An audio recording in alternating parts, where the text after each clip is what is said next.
Exactly. Don't forget it. Nice. Well, good afternoon. The mighty Trinity in Memorial Day, the 66th anniversary of the Munich air disaster. Today we have a special show with a special guest here waiting in the green room. But of course, we're going to talk about the Memorial Day, the 66th anniversary, as also kudos for Sir Jim Ratcliffe attending. That's more than one single Glazer have done. And also we're going to talk about Sir Jim Ratcliffe Trawlers Limited. How close are we getting to an approval by SEC and Premier League fitness and proper test as well? And the special guest that I have here can also answer that question as well. And we have also the mega question today. That is the story that came out today, that Sir Jim Ratcliffe and Glazers have mega plans to build a new stadium, but who's going to foot the bill? Big question marks. That's what we're going to talk about. And also at the end of the show, we're going to do a little bit of a transfer talk. Eriksen is supposed to leave. There's some rumors that he might go to Turkey right now or leave in the summer, but also a weird one that came out today. The Manchester United INEOS are looking to target players in the summer that aspire for contract, guys. Listen, this is Beat the Press. This is Mufc Realist TV with Mick Ruby. Let me introduce my special guest, no other than Bilal Jogi. How are you doing, Bilal? I'm good, Mick. How are you? Well, it's a sad day today. Like, it's the 66th anniversary. So, yeah, I did a video this morning and to let people know how I feel, how this is associated to me and my family. And, I want to ask you the same question.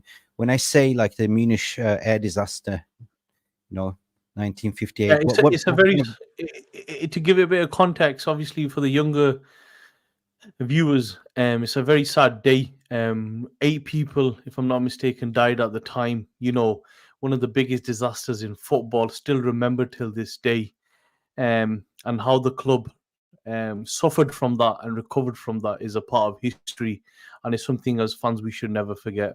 And the last one that survived was actually the one that passed away just earlier last year, and there was Sir Bobby Charlton as well. And my association goes deeply rooted, Bilal, because it goes down from my grandfather to my father. My grandfather was actually at the game in Belgrade when we played Partizan. Yeah, so he was there, and he saw his idols like George Best, Dennis Violet, and he was so happy. But, after that game, the disaster happened and he never could, at the same time, he was happy that he saw his idols play, but that was kind of educational journey, from passed down to my father. And of course, my father was a George Best fan and, and then was kind of the mighty Trinity, so this is kind of how I grew up, in my diapers, to say, it was enrooted from my grandfather to my father. So I do deeply hold this memory, even if I wasn't born, it was kind of passed on from my grandfather. The stories, he was there at the, when Partizan, Red Star Belgrade was playing, so he was there in the audience. So that's kind of my association. It's very sad, and just to give a bit of insight to people that might not be aware, it's interesting if you read up on which football teams came forward to help Manchester United at the time, Real Madrid, Liverpool Football Club. There were some others that came forward that offered players, offered so much at the time. So it was a sad time, but like I said, it's something that we shouldn't forget, and I'm sure we'll go more into it as we go on into the show. Yeah, 100%. Everyone smash a like for this Memorial Day, and sad part is that the Glazers are still in town. And the thing is, what I really love, they're not in town, are they, Mick? They're not in town, but what I love to see today was that actually the potential owner was there together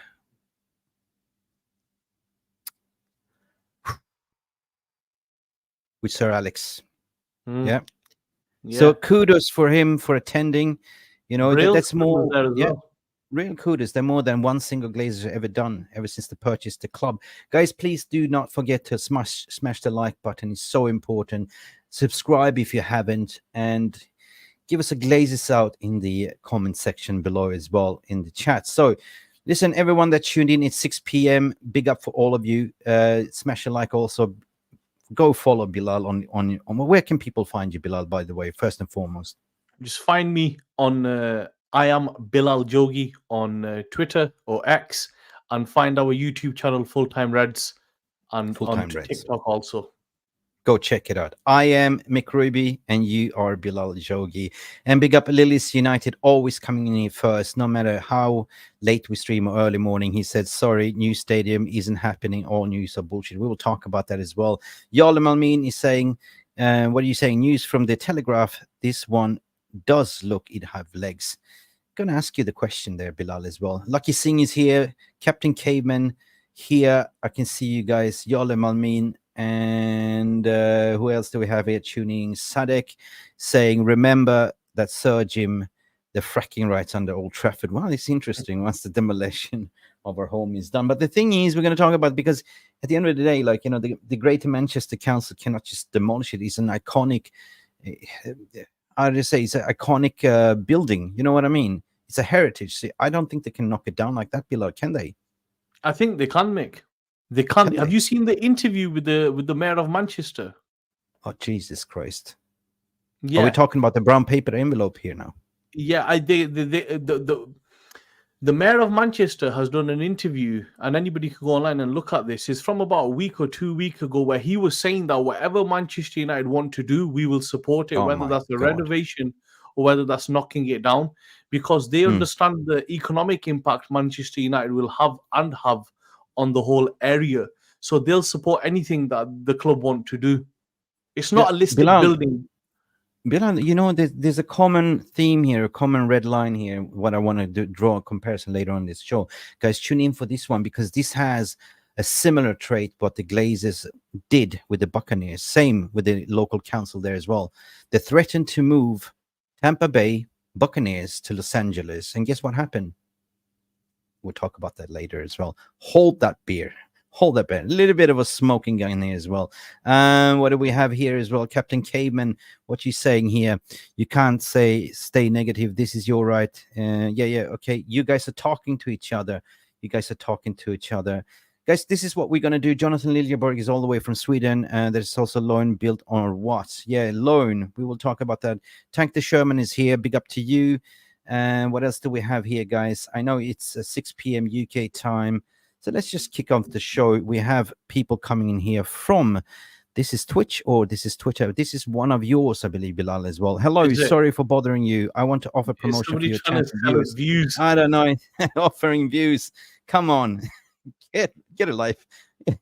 Well, where's my feeling police here? Brendan Chappelle. Listen, Jesus Christ. Jonathan Liljenberg just gifted 5 memberships. Big up to Jonathan there. Yeah.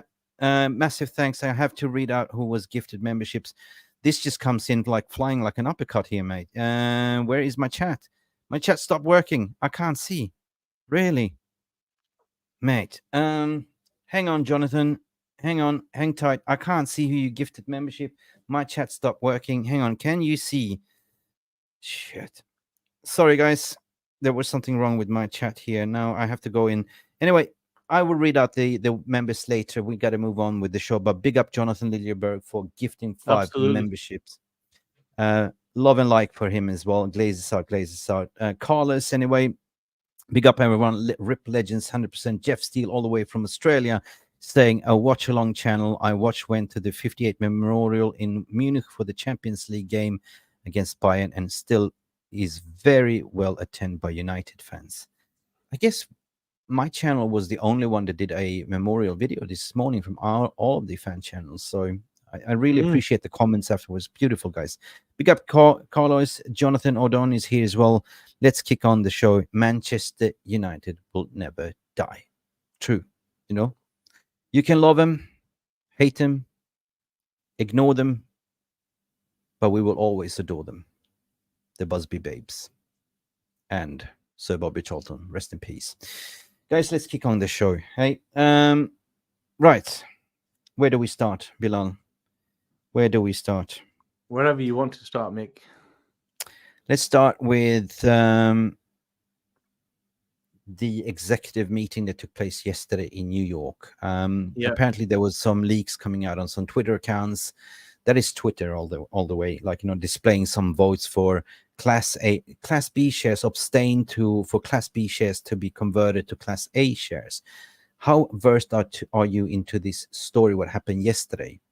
Yeah, so I saw the postings as well. I actually checked it out on the SEC website myself.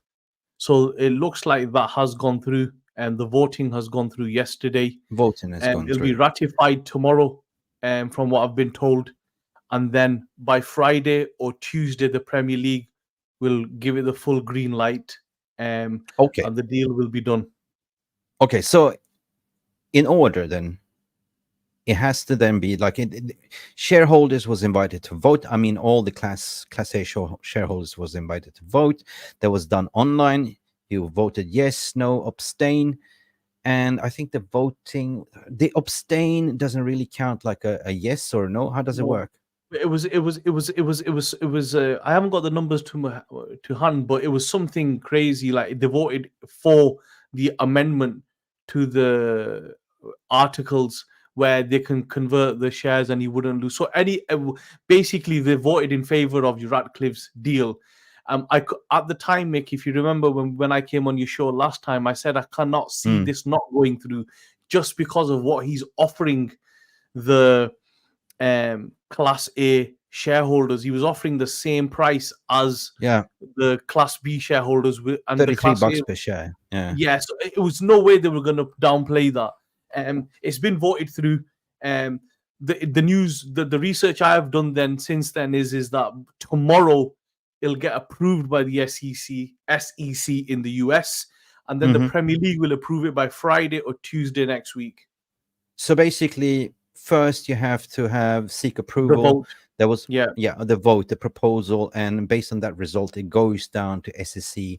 They will say, okay, green light, and then final step will go to Premier League. Yeah, the Premier League.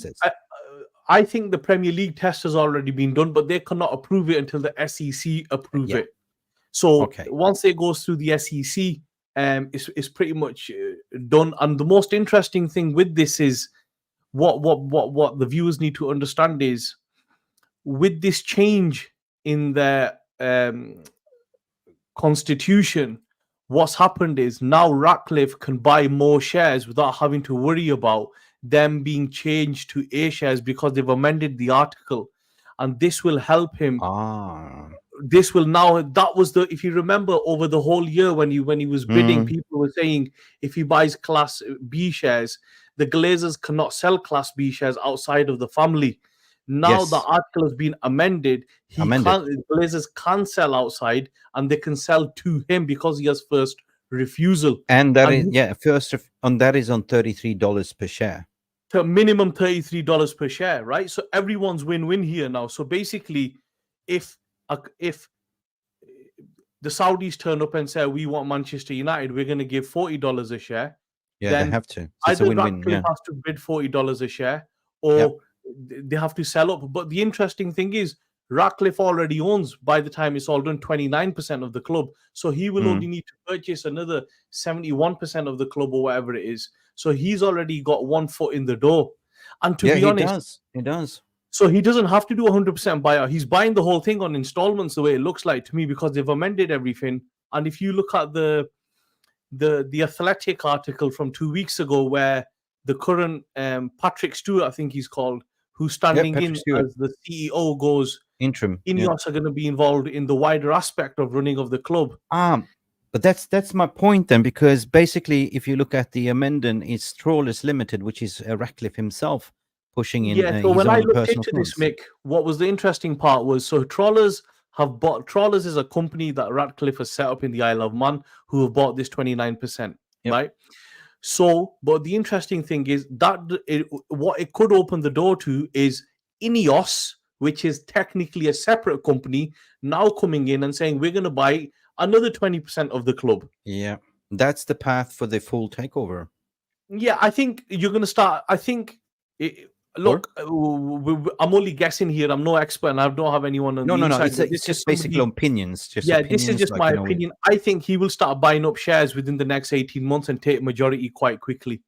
I can see this moving at a pace. And the reason I'm saying this is if you look at the overall deal and the stipulations that have been put in there, if he was just happy with 25, 29%, the extra points would not be put in there to protect everybody, to give a minimum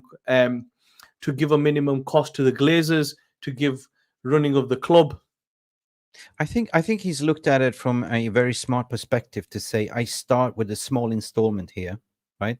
And then I will buy out eventually within time. That's what I think I do. And that's what I think he came in with his own Trawlers Limited. And then what you said, then I use my other powerhouse to buy the rest of your Class B shares. And that's what was this amendment in this article, by the way.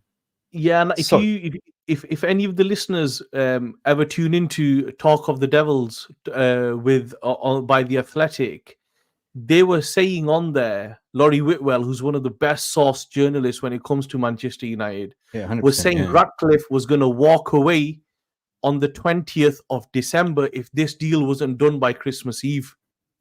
So if he was a minority and he wasn't interested in taking a larger stake, he could have just let the deal run, and whatever it came to, he had a minority share, he would have said, yeah, I'm happy with it. But because he wanted the extra things adding in, and to get it over the line, he put a deadline in. True. I guess we will find out, because we fans been held in the dark. We don't really know what really is the story, and this is what we want to find out. Like, what is the plan? What is the plan? We've seen snippets what you're going to do, like, the infrastructure and everything. We're going to talk about that infrastructure as well.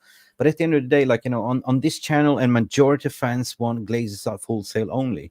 Everybody does. This leads. Yeah, everybody does, right? So for me, it smells a little bit like, we made this that if somebody wants to come in and buy remaining of 70% of the Class B shares, we have a first refusal, but you have to bid over $40, whatever. You know what I mean? But we still have a powerhouse to bring in the other arm, INEOS. Yeah. Nobody came in so far at $33 or $34 for all of it. Number one. Number two is if anybody has seen the David Gill interview on Rio Ferdinand's channel from yesterday, there's great insight in that. Rio Ferdinand has split it into four parts. Go and watch part one.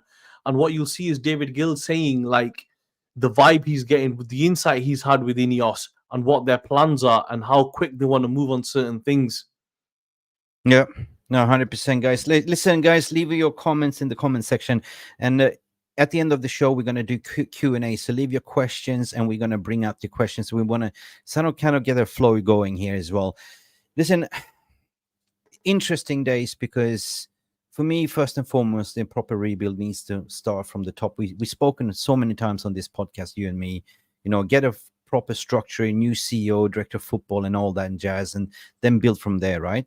Set an ethos, set a style of play, don't recruit players around the manager, but recruit according to your playing style, what you defined, what is the new Manchester United.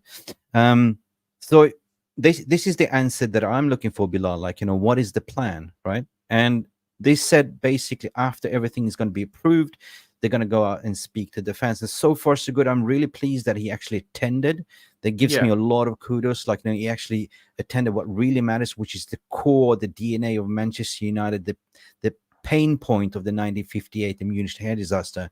So I pointed a question on Twitter the other day to say, where was INEOS? Like, I didn't see them on the match on Sunday, and it was such a relief to see that he was actually there caring, right?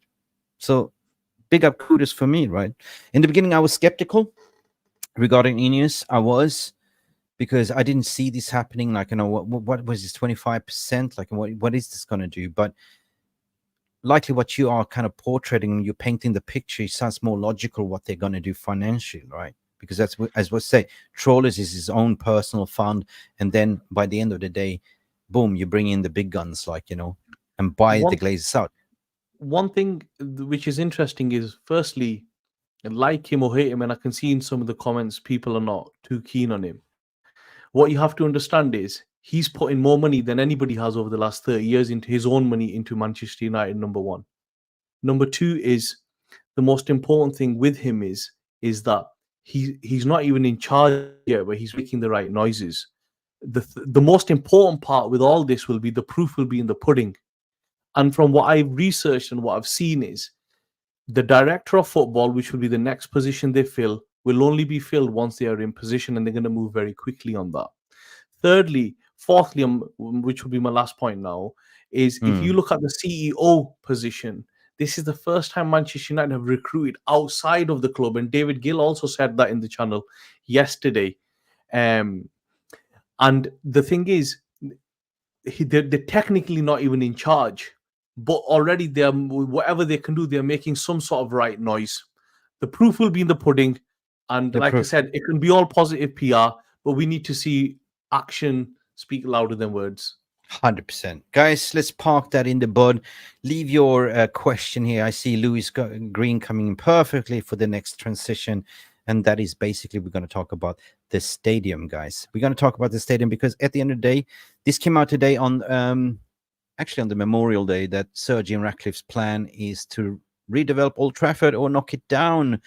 And basically, if you read this article, they have mega plans to make it like, the epicenter of North England, in sort of like a bigger mega stadium than Wembley. But at the same time, this is what worries me, that he's prepared to lobby the UK government for funds.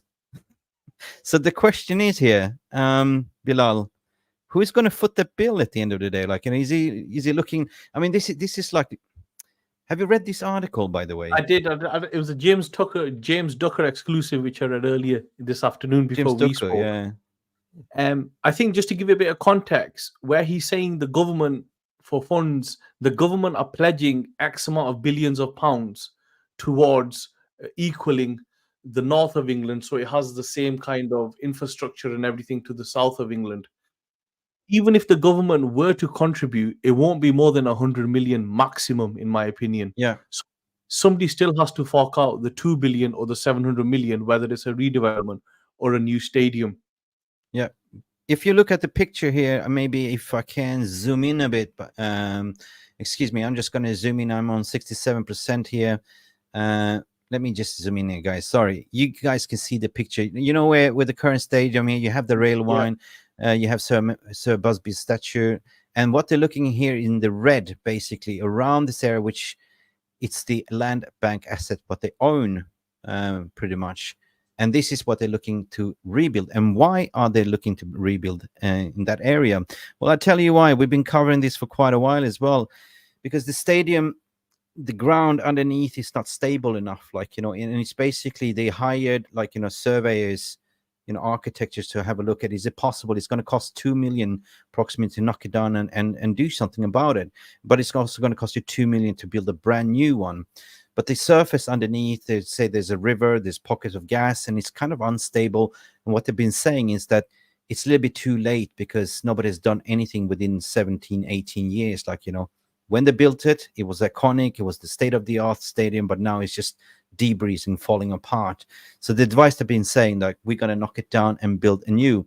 And that's the question for you guys. Like, what is your feelings? What is your reaction to knock down this iconic landmark? I said, no, keep it as a museum, right? Bilal, what is your general thoughts? Like, do you think this is a good idea? I think, I'm a bit sentimental like you as well. I think it's a fantastic stadium, and ideally I'd like to stay there. But when I was reading the article, what it highlighted was that you could spend 800 million on it, but still have similar problems because it's still a building from 1913.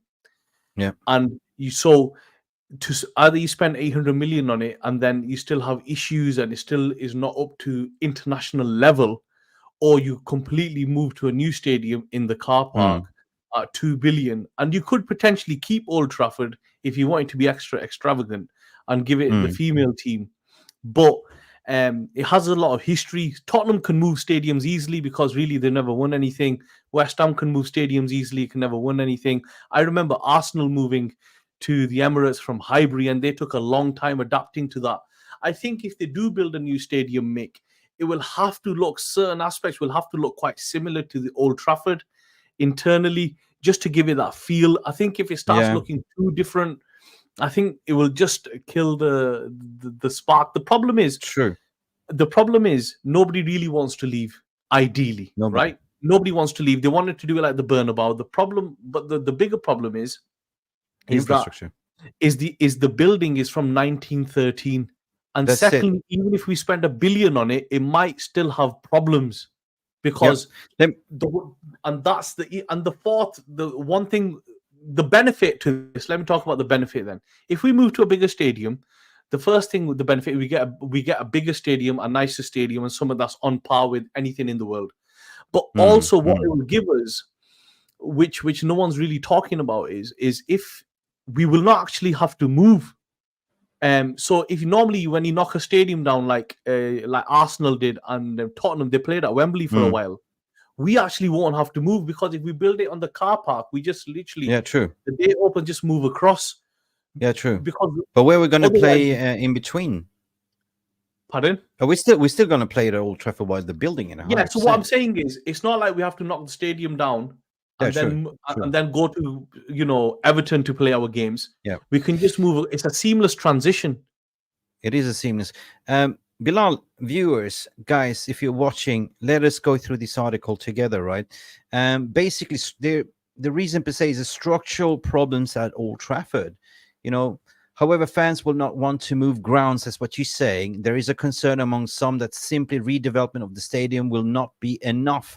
The Telegraph writes that there is a concern about the structural integrity of Old Trafford, sources stating, ultimate, you still got a 1910 building. That's what it is. Correct, right? Yeah. That's what it is, 1910 building. So there have been calls to demolish the iconic stadium to build a completely fresh one that would state-of-the-art. And that's what it is. The cost, basically, Bilal, of building this or rebuilding the stadium will cost up to £2 billion. No matter what option you look at it, it's gonna, even if you're gonna expanding the Theatre of Dreams beyond 74,000 capacity, it's gonna cost you an estimation up to £2 billion. And for that money, what they're saying here as well, Bilal, is that better off to just build a brand new state-of-the-art stadium, like with the latest and greatest. And this is what we was talking about, the Wembley of North England, right? They want to take it to 90 to 95,000 capacity, number one, right? So it's just not 90,000. So it's just not adding in another 20,000 seats. It's also the hospitality. So, for example, sky bars, extra parts to do hospitality, which will drive revenue. And the third thing is, what they're saying is, even if we spend 800 million, it might still not be as good as the other stadiums, and it will still have problems. It still might not qualify if England want to hold the World Cup in 20 years. It still might not be good enough. But question is to you, we've seen that, the outrage of increasing the season ticket holding price by 10% almost, right? So I'm against it. Why are you doing that for? Are you basically fizzing out the season ticket holders and make it harder for people if you're not attending? If you haven't been there for 10 games, you lose your ticket holders. So basically what they're trying to do is to do the safari tours, get the tourists in, increase the price. I think regarding the increase in ticket prices, they actually were one of the few clubs that didn't increase ticket prices for, I think it was the longest period of 10 years.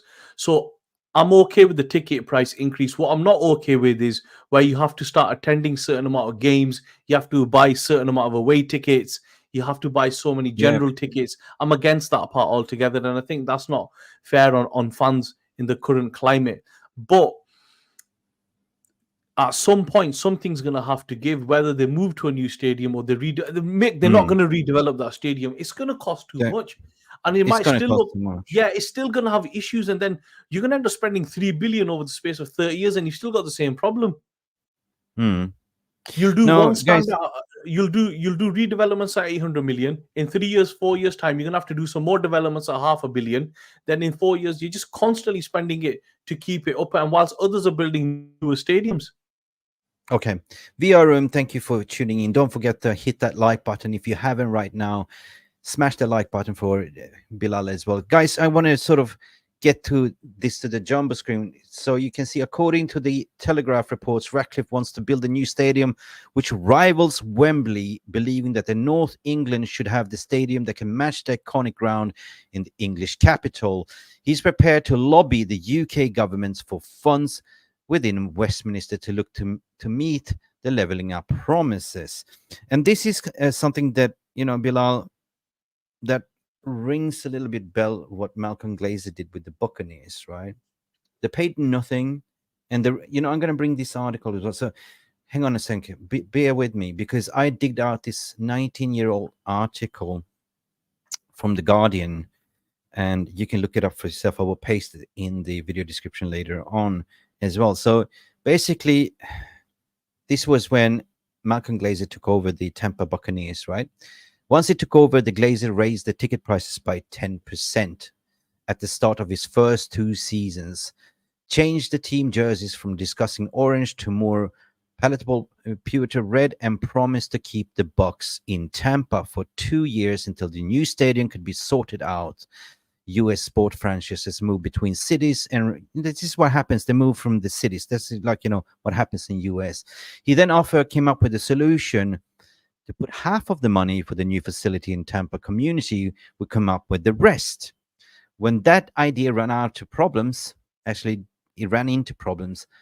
he threatened then to move the whole thing to Los Angeles. This was kind of a little bit of a blackmail. And this is what we kind of seeing now, what we talked about earlier, where, you heard the interview from the Greater Manchester mayor. You saw what I saw right now, that, Sir Jim Ratcliffe is looking for a tax rate reduce for the British Westminster government to come in to sort of create this iconic, although some would call that city, he took that for a ransom, Malcom Glazer.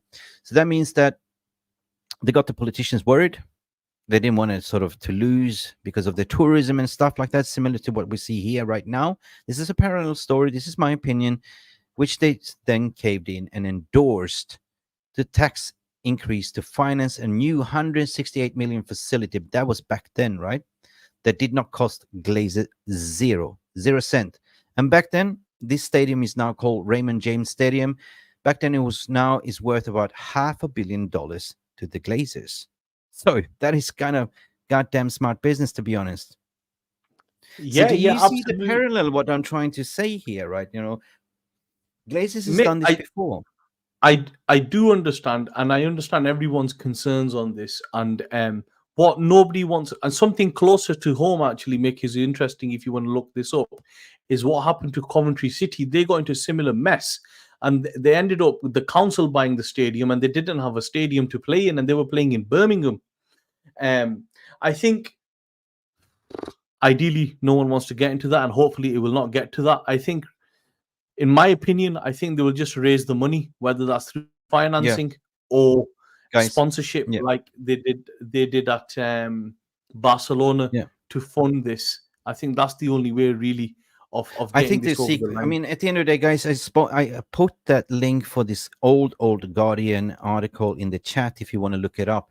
It is 19 years old archived. But what I'm trying to say here, Bilal, like, who's going to fork out the money? Like, he's pledging 200 something, almost 300 million in his own pockets. But who's going to pledge the rest? It's 2 billion stadium, man. So it is going to go to his partnership, Mercedes sponsorship, but it's also evidential, like, coming out from the Telegraph today from Docker to say that he's actually seeking from his Westminster bodies to, can you help us?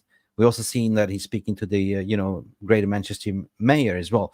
Is that the similar situation what you saw Malcom Glazer did with the Tampa Buccaneers? Yeah, not exactly. I think his kind of. Yeah, I understand your concern, and I totally get it. I think with him, if you look at his fundamental of buying the club, and if you look at his interview on his own YouTube channel from March, it's a project he can't really fail with. So I don't see him doing a PR disaster where he does something like this.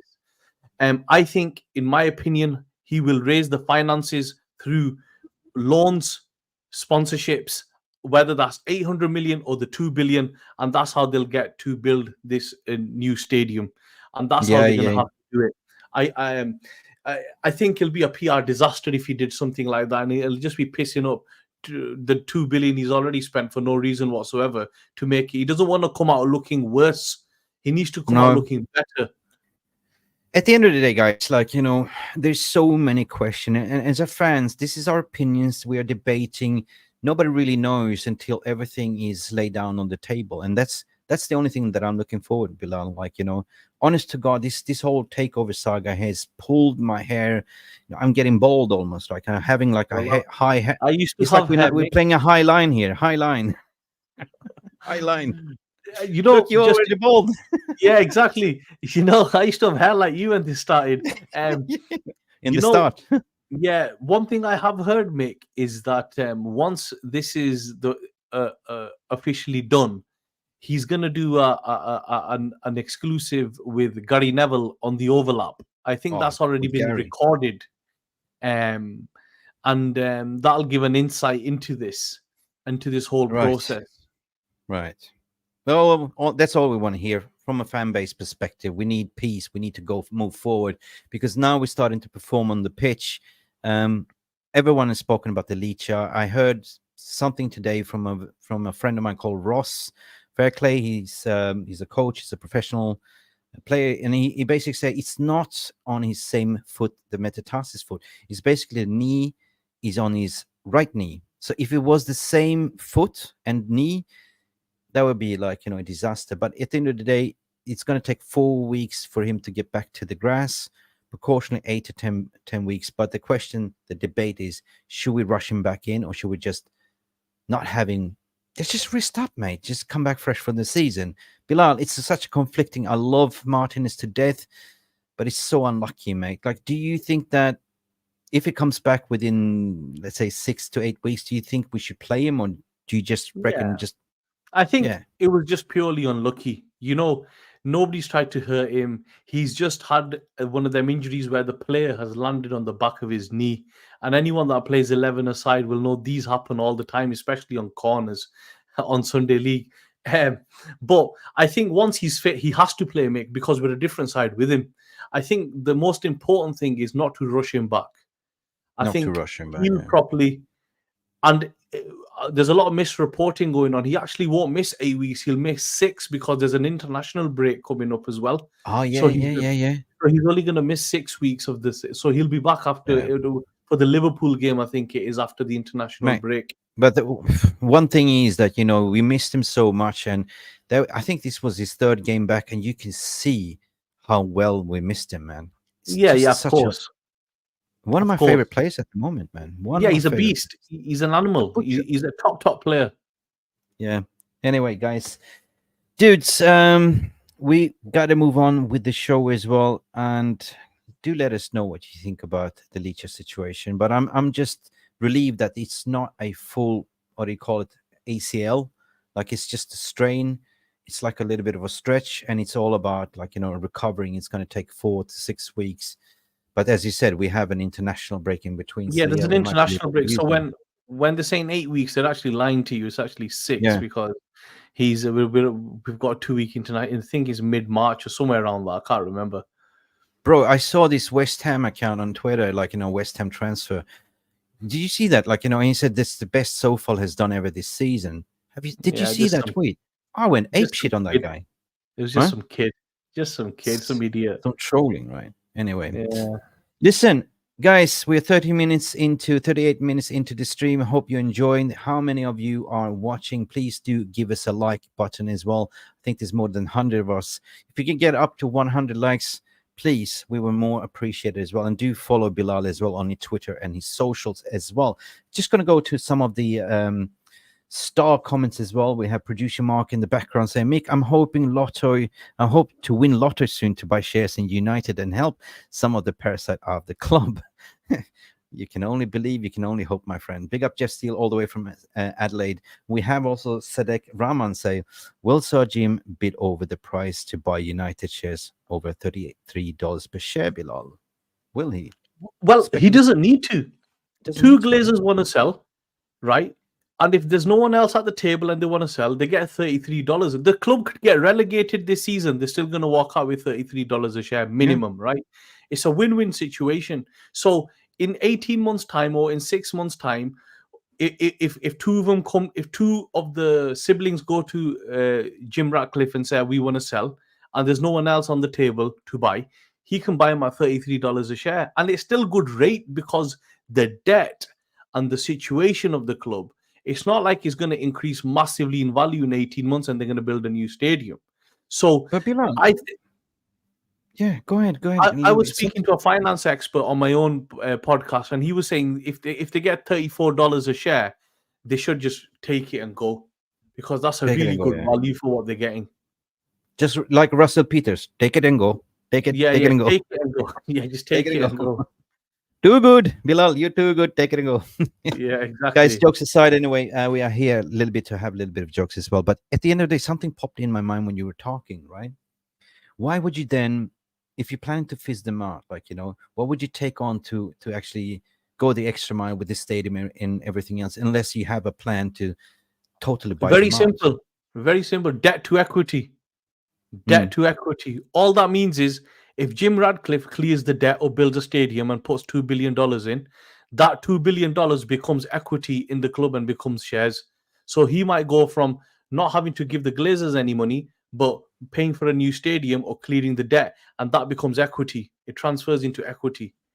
Bilal, are you ready for something? Hold your ears. Super chat, super chat, super chat. Super chat. We have 10 Aussie dollars. Oi, oi, oi, Aussie, Aussie, Aussie, oi, oi, oi, from Jeff Steele, one of our members and hardcore friends from Adelaide, coming in seriously with a super chat with a question to say, seriously, the Premier League isn't the NFL, where the teams can change states to suit the needs. Raiders, now no money to fix facilities, so definitely no money for the new stadium. Glazers are destroying us slowly. And this is kind of big up for raising this. I think this is the solution what we've been talking about for the past 10 minutes. Like, you know, like I said to you just now, like, you know, why would you do and go the extra mile to seek fundings, to seek sponsorship, if what you said, debt to equity, right? That is literally it, what's going on. All that means is if he raises $2 billion or he raises $1 billion or $800 million, that then converts to equity. It's pretty straightforward on what he's doing. It's a business technical term, but that's how he's operating. So if anybody's saying, why is Jim Ratcliffe going to put in $2 billion, he's a minority, because he's working on a debt to equity model, meaning that debt that he's giving or taking on. Let's say tomorrow he goes, right, the $2 billion, the $1 billion that we've got in debt, INEOS put it on their books. But in exchange, I own another $1 billion worth of the club, which might work out to be another 20%. That's what it is. That's okay. Interesting. Big up, Jeff Steele. Thank you for your contribution as per usual. Love your brother. How's things down under? That's not a knife. Anyway, guys, jokes aside, James Warrington coming in with a question as well. It said that he's applied for government development of North funding. I imagine he will need to develop a lot more of Manchester United's land around Old Trafford to get it. Interesting question. I know what you're trying to say here, because we owned a lot of land banks assets around it that needs development, and we've seen that he had meetings with the Greater Manchester Mayor as well. Yeah. So big up James Warrington. All he'll have to do, Mick, is to answer that question. If that was one of the stipulations, it'll probably come down to how many jobs he can create. When I'm saying jobs, that'll be through construction, the construction phase of the build, and after the build. That's what's happening at the Co-op Live, which is being built at the moment in Manchester as well. And more than likely, if he is going to build a new stadium, he'll probably build a fan park around it anyway. So it won't just be a stadium, it'll be a fun experience that goes with it. Yeah. Big up. Thank you for your question as well. Like, guys, we got to move on. Let's park this. It's been very interesting. Just a little bit concerned about time, because you got to do another podcast in 15 minutes. Yeah. So we got to rush it. Listen, there's two stories I want to go through as well. Let's talk some football now, because that's what we're here for as well. Now, Christian Eriksen, yesterday came out reports that I think it was Galatasaray are sniffing around. Apparently, he's been having secret talks with Galatasaray, and we know that Christian Eriksen will probably most likely leave in this summer.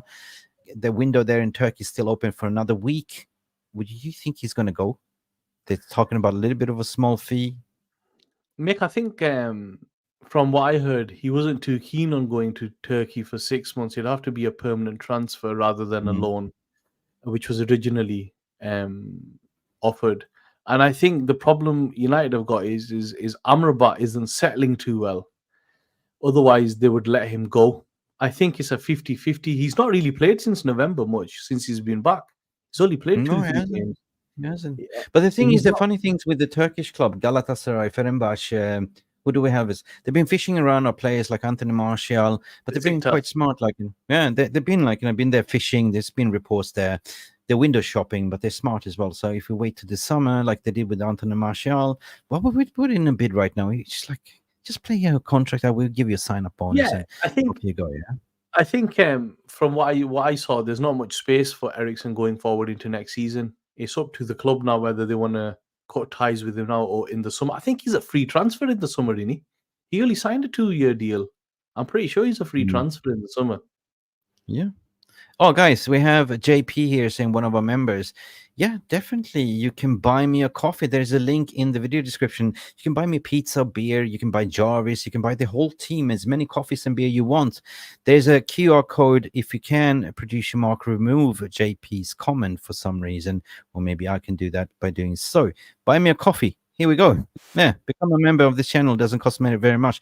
There's barcodes there. Like you can see this barcode down there. Buy me a coffee. It's something like, just an appreciation and gift. You can buy pizza, coffee, beer. So it's up to you how many coffees you want to buy. I drink a lot of coffees, Bilal, to be honest. I know you do. A lot of double espressos. So yeah, if you go into the video description as well, and you can see, buy me a coffee. So appreciate all the donations. We're not taking any dividends, but we do respect your super chats. And if you want to become a member, please, welcome. That's all support. Listen, next story, final story. This is going to shock you. Right. Do you want to do this? Manchester United looking to target players with an expiring contracts in the summer, meaning they're looking to target players that contracts are expiring in the summer. Bilal, what the hell is going on here? Are we that broke? I thought the players that they were linked with were quite good players, Okay. There was Kimmich, there was Thuram, there was, I think, the other lad from is he called Alphonso Davies from Alfonso? Bayern? Yeah, this is according to Rob Dawson from ESPN reporting this though. He said, despite a positive January transfer window, of course, we loaned out and sold an estimate how many 12 players out and didn't invest anything in the January window, nothing. And I've seen some, Adam was doing on his channel to say we're going to have a massive budget to spend. We did also calculation of approximately 375 will be available. Then if you fizz out certain players will be available, but the club will not spend it, right? I don't think so. So the key players we are looking to acquisition. Let me see, who are we? Joshua Kimmich, Jonathan David, Thuram. There are 3 players out of contract. Guys, I want to hear your opinion. Would you take Joshua Kimmich, Jonathan David, and Thuram to Manchester United as free agents? I'd take them tomorrow. They're very good players. I think, look, Mick, to be realistic and to not get carried away with everything, they're going to have to be clever on how they turn the club around. If the viewers can remember when Juventus got relegated and came back up into the Serie A, they took a lot of free transfers for 2-3 seasons. They were just taking older players on free transfers. I remember Tevez went there as well. And that's how they built the club. Can I ask producer Mark, if you're there in background, can you create a poll, please, in the chat? Would you take Joshua Kimmich, Jonathan David, and Thuram on a free in the summer? I want to hear your opinions for the VR rumors. Please vote. Let's have that poll up for 5 minutes. And producer Mark, let us know once you've done that as well, because I'm operating in the blind. Something happened to my chat, so I can't see it. Financial sustainability does play. I mean, how bad are we, Bilal, in terms of financial sustainability. I think they've got actually, we are bad at the moment, but once his 200 million comes in, and if we get a couple of players off the books, we'll have a healthy budget. But like I said, it's not about being stupid and trying to buy Harry Kane for 100 million. It's about being boxing clever, because we need so many positions filled. So whether we buy a couple of free transfers, older players, we're going to have to be quite clever, just because of the sheer amount of number of players we need. True that. And another thing that I mentioned before, I see the path, what the club is trying to do with our academy players. Like, currently those players that have been sold, they're not good enough. I mean, I'm gutted that we sold Isaac Aron Hansen, of course, to Werder Bremen, but apparently there's a sweet buyback clause in there as well, and sell-on value. So that's good. That's smart. But the ones that we kept is basically looking at for them for the future to come back in the summer. We're talking about the left-back situation, the guy that I love, and his name is Alvaro Fernandez, Benfica. Then we have Dan Gore, 100% in the midfield. The only thing is what's going to happen with Mason Greenwood. He's cooking right now in Spain. There's still that. Let him go on him. Yeah, still an asset of ours, right? A lot of people want him out. A lot of people say, I don't want him. What I've seen is enough. Like, what I heard. At the end of the day, it's a club asset, right? I judge it on the pitch, not what people are doing off the pitch. And I trust the jurisdictional system as well. There's two different things. I'm a realist, right? So I see that, if I wrap this point out, I see that, it's a clever move that you give the ones that you want to keep, you give them a proper development loan, and you see how they go, right? And then you bring them back in the summer. If they do well, that means that you don't have to spend much money in the transfer window. Point number 2, Bilal. Kobe Mainoo. Kobe Mainoo. You saved yourself £100 million on the market by Kobe Mainoo.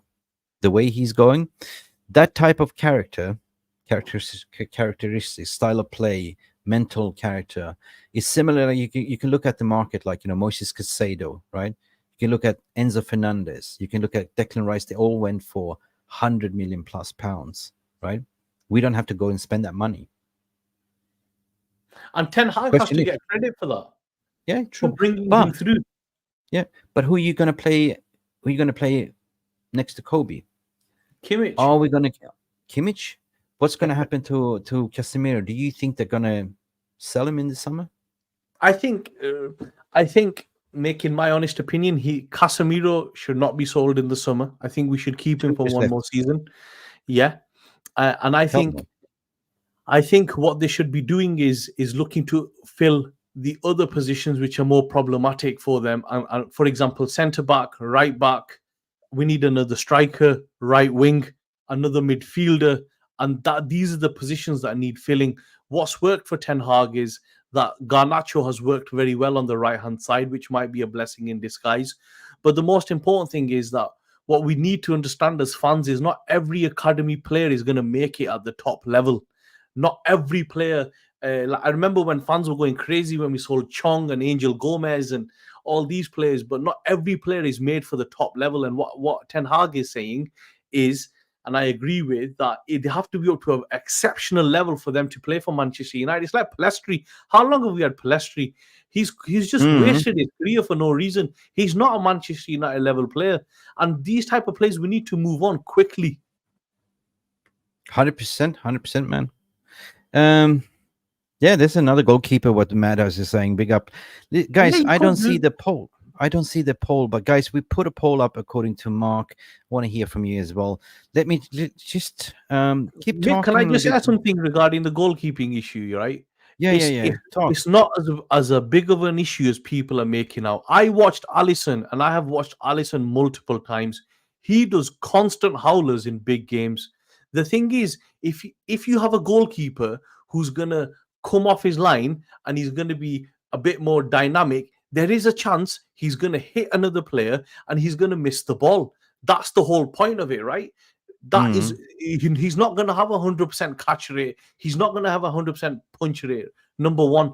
Number two is he's still quite new. And number three, like I saw people criticizing him for Wolverhampton's third goal. No keeper saves that because his weight is on the other side and he's expecting it to go the other way.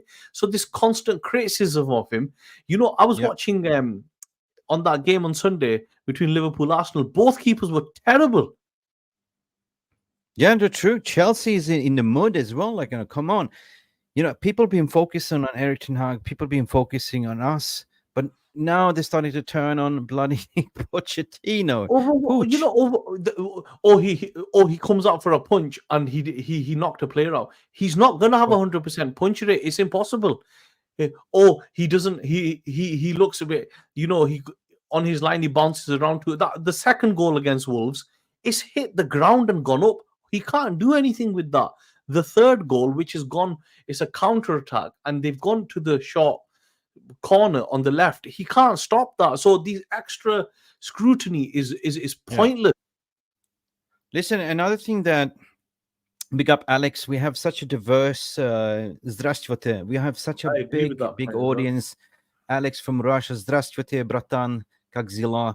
Everyone in Russia hates the UK government for taking Abramovich Chelsea. That was terrible what they did to Abramovich. That was robbery, wasn't it? Yeah, they robbed him. And Abramovich didn't get enough credit for being an integral part of creating the Premier League product. Without him, the Premier League would not be what it is. He was the first one in the early 2000s. He put in money, and his teams were a key driver in creating this Premier League product, and he didn't get the credit. And in the end, they took the club off him and they robbed him. Yeah, we have another comment here from Philip McGee. I love this one as well. Ratcliffe is a Brexiter. He probably donated the current Tory I think anyone party. with money was a Brexiter. Seriously, listen, I'm checking out the poll right now. I have it up and coming, guys. I'll let you know that 16 votes. Come on, it's been 4 minutes ago, but so far the question: would you take in the summer? Jonathan David, we have Joshua Kimmich, Thuram, and guess what? None of above won with 44%. You have Thuram on 25%, Kimmich on 31%. Jonathan David came in with 0%. But the winning poll was none of them above on 44%. Does that make any sense what the fan base is saying, mate? All I'll say is, we've got to trust the process. And number two is some players we might not like, but they might work in a certain system. Yeah. And that's the key, that is the key. That's key. Guys, I want to, before, like, my chat wasn't working. Big up for Jonathan Liljenberg that gifted 5 membership. Make yourself known who was gifted. I want to hear from you as well. Put a comment here if you were gifted a membership. Now I can see the chat. So if you were gifted a membership, let yourself know. It's just say smash a 1 if you were gifted a membership, so we can see who got the membership, so I can shout you out. Anyway, Bilal, I know you got to go. You got a recording a podcast. It's been smashing. Brilliant to see you again, my friend. Been a pleasure. Been a pleasure, man. Listen, where can, again, for you guys that don't know, Bilal, we done Football Economy together. Yeah, I used to have a podcast called The Football Economy. Now I'm running a new podcast dedicated to Manchester United called Full Time Reds. So please follow us on YouTube and TikTok. If you want to follow myself, as it says in the description, follow me on Twitter. I am Bilal Jogi, and it's been a pleasure. Thank you so much. Thank you, Bilal. I am Bilal Yogi. I love that name as well. Thank you, Phil. Yogi. That reminds me of the cartoon, Yogi the Bear. Ranger and the Yogi. Yogi Bear. That's the I don't know what the Ranger can do with you, Yogi. Been a pleasure. Yeah. Big up to you, Bilal. It's a lot of positive reinforcements coming in here from the VR room, our legendary VR room. Guys, sorry if we couldn't interact. We want to try to keep this maximum 60 minutes a day. If you look at this in, what do we say? Match of the game? No, what do you say? Player of the match. No. Match of the day. Yeah. Replay. Replay, yes. Match of the day replay. So make sure that you hit that like button, smash the subscribe, and make sure you do go follow this brilliant gentleman here as well. Thank it's you been so a fantastic much, podcast, man. Fantastic podcast. Thank you so guys. much. Bye-bye. At the end of the day, big up Bilal, and looking forward to see you as well. Cheers, buddy. Thank you. Thanks for coming Bye-bye. in. I'm just going to round up the show. Thank you. Bye. So, guys, we had lovely Bilal here. Do please check out his podcast. What we did here today, basically we covered. Just want to share to you what we discussed today. Of course, it's the Memorial Day, the 66th Memorial Day of the Busby Babes. And we talked about what does it mean for us individual as fan and what memories do we have associated with as well. Of course, we saw images as a clip earlier in this video that kudos for Jim Ratcliffe for actually doing what Glazers has not done, attending and showing respect. Only missing is that somebody goes down to the Munich tunnel to also pay them respects over there as well. We talked about the Trawlers Limited. Bilal reckons that this is going to be ratified very, very soon.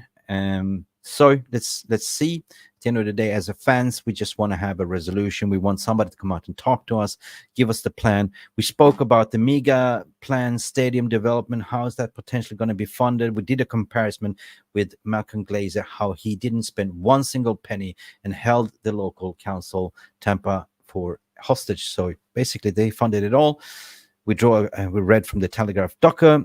They said that he's also seeking funds. Ratcliffe is seeking funds from the UK government to create this Northern England Wembley Stadium. And that's what we talked about here today. And at the end of the day, you guys were also interacting in this chat.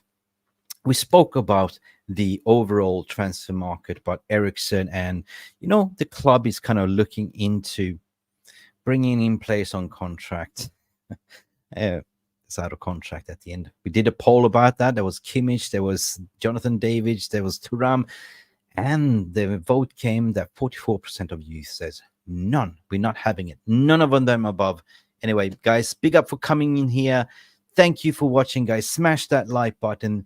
This is the only show that we're doing today. But please, if you did miss the earlier video this morning about the remembrance, the Busby Babes, go check that out. I posted that video in the morning. It's been Mick Ruby here together with Bilal.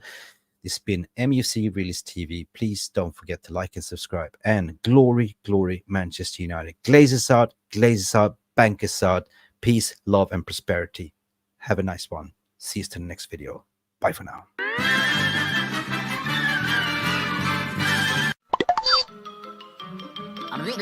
That's all, folks. Thank you so much for stopping by and watching Mufc Realist TV. Don't forget to like and subscribe and follow us on the socials.